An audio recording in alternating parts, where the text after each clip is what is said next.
여호수아서를 두 부분으로 나눠 보면 오늘 12장은 전반부의 마무리이자 또 후반부의 시작이라고 할 수 있습니다. 이 12장 이후로는 이제 땅의 분배에 대한 내용들, 이런 그 기록적인 면들이 계속 나타나고 있기 때문에 저희들이 읽어가면서 이제 그 안에서 어떤 이야기 자체의 교훈이나 그런 신학적인 내용들, 이런 것들을 살펴보기 힘들 수 있지만 이스라엘 백성에게 의미 있는 또 기록이고, 또 우리들이 이 기록에서 또 어떤 교훈을 얻을 수 있을지 한번 같이 또 살펴보면 좋겠습니다. 11장을 끝으로 하면서 가나안 땅의 이 정복 전쟁은 거의 마무리가 됩니다. 그리고 이제 13장부터는 이스라엘의 각 지파들에게 땅이 분배되는 것이 나옵니다. 그렇게 볼 때 이 12장은 이 땅 분배 전에 이제 중간 기점이 되는 거죠. 그 중간 기점으로서 1장부터 11장까지의 앞부분에서 행해진 가나안 정복 전쟁의 의미를 여기서 다시 한번 정리하게 해주고, 또 13장 이후로는 이제 어떤 내용이 펼쳐질지를 생각하게 해줍니다.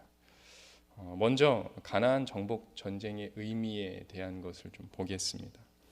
오늘 본문을 보면 이스라엘이 이제 정복한 지역들이 이렇게 나열이 되죠. 9절부터 보면 여리고, 베델 곁에 아이, 이런 식으로 이렇게 쭉 나오잖아요. 그런데 이 그 지역의 왕들이라고 나오는데 그들의 이름은 이제 나오지 않는 것을 볼 수 있습니다. 2절과 4절에 있는 시혼과 또 옥, 이 사람들을 제외하면 나머지는 이 왕들의 이름이 아니라 정복당한 곳의 지명만 언급이 될 뿐입니다. 예를 들어서 생각하면 이런 거죠. 오늘날로 말하면 이 경기도 내에 각 시장들이 모여서 어떤 회의를 한다고 합니다. 그런데 이 참석자 명단을 기록하는데 수원의 시장이 왔다, 용인의 시장이 왔다, 화성의 시장이 왔다 등등등, 이렇게 경기도 전체의 시장들이 모두 참석하였다, 이런 식의 기록인 거죠. 물론 실제로는 그렇게 기록을 하지 않지만 만약 이제 그렇게 기록을 한다면 그 기록의 목적과 강조는 무엇일까요? 시장들이 참석을 했다는 걸 기록하는 게 목적입니다. 참석 여부의 기록이 이제 목적인 거죠. 시장 이름이 누군지는 중요한 게 아닌 겁니다. 어느 지역의 시장들이 왔는지 그 지역들을 강조하는 게 이 기록의 강조점인 거죠. 오늘 여호수아서를 보면 가나안의 땅들을 이제 분명히 정복했음을 기록으로 남기고 있습니다. 목적에 충실한 기록을 하고 있고 또 강조점이 분명한 이제 기록을 하는 것이죠. 그러면 12장의 기록 목적은 뭡니까? 하나님께서 우리에게 약속하신 땅들을 우리가 실제로 완전히 정복하였다. 이게 이제 첫 번째 기록 목적입니다. 물론 이제 13장에 가면 하나님께서 여호수아에게 아직 정복하지 못한 땅이 많다라고 말씀하시지만 전쟁은 계속될 거죠. 그리고 11장까지 이제 거의 완성이 된 겁니다. 이 정복한 그 땅의 왕의 이름이 누구냐는 중요하지가 않은 겁니다. 그 땅을 향한 하나님의 약속이 실현되었다는 것과 그리고 그 땅을 거룩하게 구별하고자 하시는 하나님의 정복 전쟁이 실제로 이 지역에 완성되었다는 것을 기록하는 게 목적인 겁니다. 지금 이 성경의 관점에서는 땅의 정복이 중요합니다. 이 땅을 정복하여서 하나님 앞에 거룩하게 구별하는 것이 중요한 거죠. 왕들의 이름이 중요한 게 아니라 그 땅이 정복되었음을 선포해야 한다는 것, 그게 강조점입니다.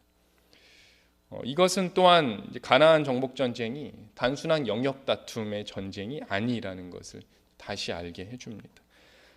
만약에 여러분이 가나안 정복 전쟁이 그냥 영역 다툼이고 단순히 어떤 민족 간의 권력 다툼이었다면 승전국의 입장에서 자기들이 승리한 전쟁들을 기록하지 않을 리가 없잖아요.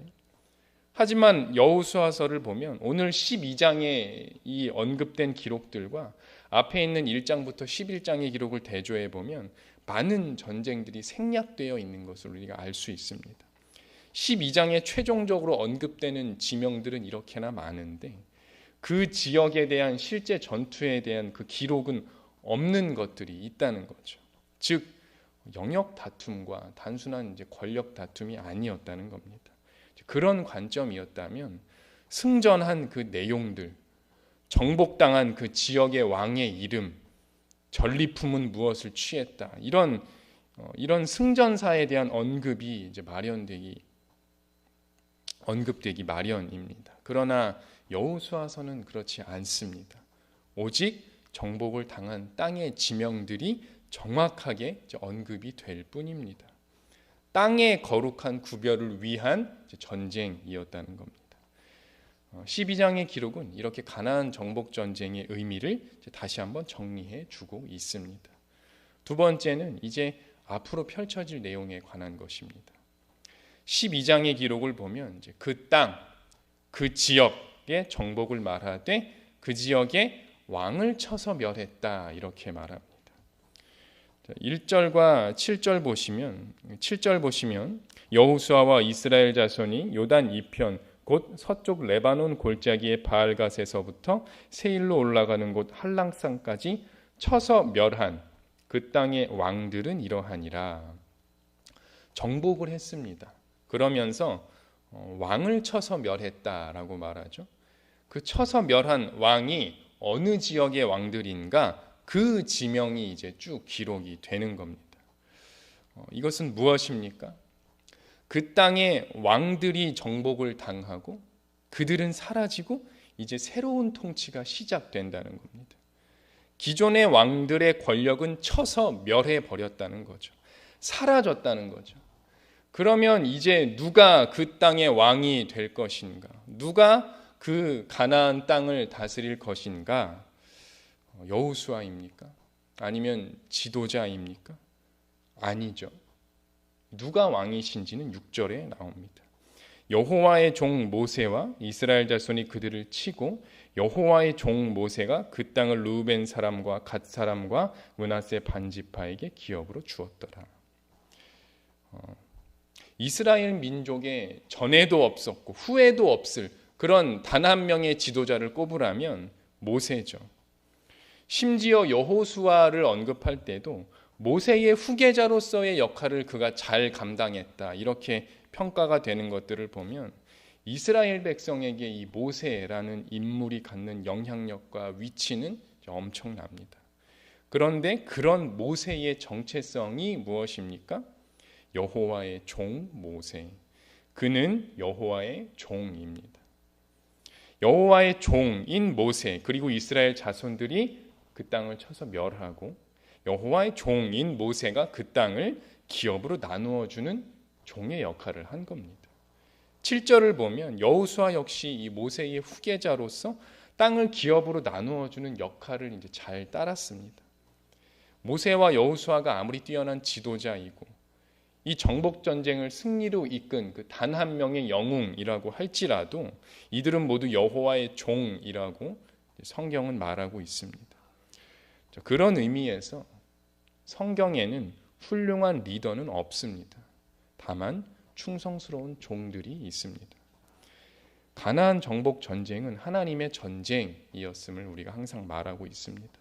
모세와 여호수아는 그 전쟁을 하시는 하나님의 종으로서 순종하고 충성한 것뿐이었습니다. 그렇다면 아까 질문에 대한 답은 쉽게 할 수 있습니다. 이제 누가 그 땅의 왕이 될 것인가? 누가 그 땅을 다스릴 것인가? 바로 여호와 하나님이십니다.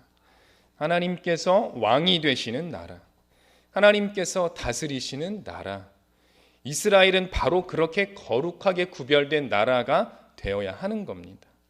그들은 이제 앞으로 하나님께서 자기들에게 넘겨주신 땅에서 자기들이 쟁취한 게 아니죠. 하나님이 넘겨주신 거죠. 그 땅에서 하나님의 다스리심을 받으며 왕 대신 하나님과 동행하며 살아가야 하는 것입니다. 가나안 땅을 다스리던 왕들은 모두 쳐서 진멸을 당했습니다. 그 땅의 권력들은 진멸을 당했습니다. 이제 하나님의 통치가 임할 때입니다. 12장은 이렇게 여호수아서의 전반부와 후반부를 나누는 기점에서 이 가나안 정복 전쟁의 의미를 다시 한번 정리하게 해주고, 또 13장 이후로는 어떤 내용이 펼쳐질지를, 어떻게 펼쳐져야 하는지를 이제 생각하게 해줍니다.